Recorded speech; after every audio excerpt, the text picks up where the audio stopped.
मित्र नमस्कार. ॲलर्जीचा हा जो प्रॉब्लेम आहे, हा बऱ्याच लोकांना असतो. जनरली लहान मुलांपासून तो वयोवृद्धांपर्यंत ॲलर्जीचा प्रॉब्लेम पेशंटला असू शकतो. जनरली यामध्ये खूप जास्त पेशंटला शिंका यायला लागतात, नाकातून पाणी व्हायला लागतं, डोळ्यांना खूप खाज येते, नाकाला पण खाज येते, इचिंग व्हायला लागते आतमध्ये. तर असे हे जे लक्षण असतात, हे ॲलर्जीचे लक्षण असतात. बऱ्याच वेळा खूप लोक जे आहेत ते वेगवेगळे इलाज त्यासाठी करत असतात, ज्यामध्ये लेव्होसिट्रिजिन असतील किंवा वेगवेगळ्या स्टेरॉइडच्या औषधं पेशंटला दिली जातात.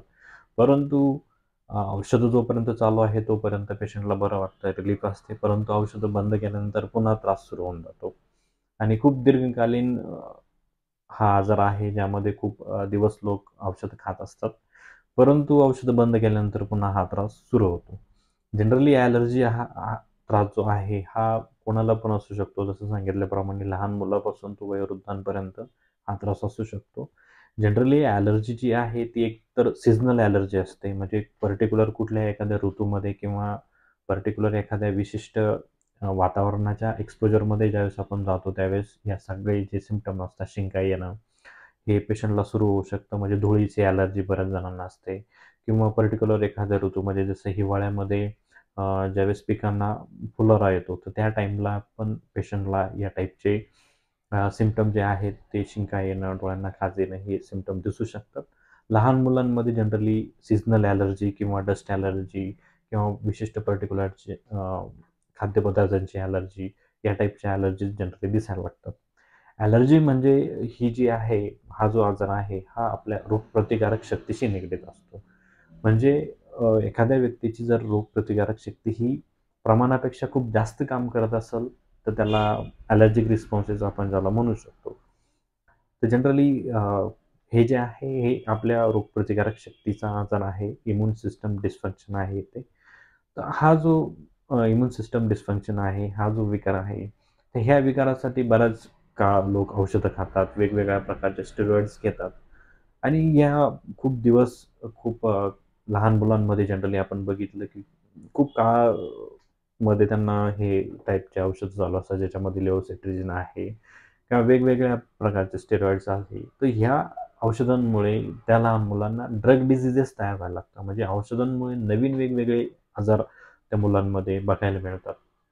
तर अशा वेळेस जनरली जे लहान मुलांचे पालक असतात यांच्यामध्ये हा कॉमन प्रश्न असतो, की तर याच टाईपच्या ॲलर्जीजमध्ये आपण कुठली ट्रीटमेंट आपण करायला पाहिजे.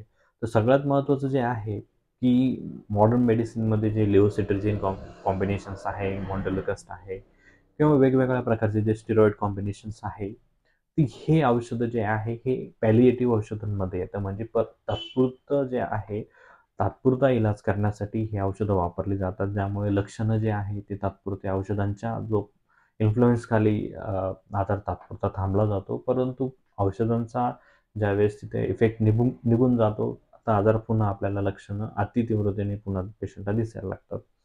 या टाईपच्या आजारांमध्ये होमिओपॅथी खूप चांगले काम करते, ज्यामध्ये इम्यून सिस्टमचं ज्यावेळेस डिस्फंक्शन चालू असतं, त्यावेळेस पेशंटची जर आपण पूर्ण हिस्ट्री घेऊन पेशंटचे जे कॉन्स्टिट्यूशनल मेडिसिन आपण होमिओपॅथीमध्ये दिलं जातं, ते औषध दिलं ज्यामध्ये पेशंटचे जे लक्षणं आहेत, पेशंटचे जे लक्षण समूह आहेत, त्या प्रकारचा जो लक्षण समूह जो ज्या मेडिसिनमध्ये आहे, त्या टाईपचे जे मेडिसिन प्रॉपरली जर पेशंटला दिले, जे मग लहान मुलांमध्ये असो किंवा वयोवृद्धांमध्ये असो किंवा मोठ्या माणसांमध्ये असो, तर हे जे प्रॉब्लेम आहेत, हे प्रॉब्लेम होमिओपॅथीने पूर्णपणे समूळ नष्ट होतात आणि बाकीचे जे सिम्प्टम्स आहे वेगवेगळे त्यासोबतचे जे ॲलर्जीसोबत बऱ्याच लोकांना त्वचेचा एक्झिमा पण असू शकतो.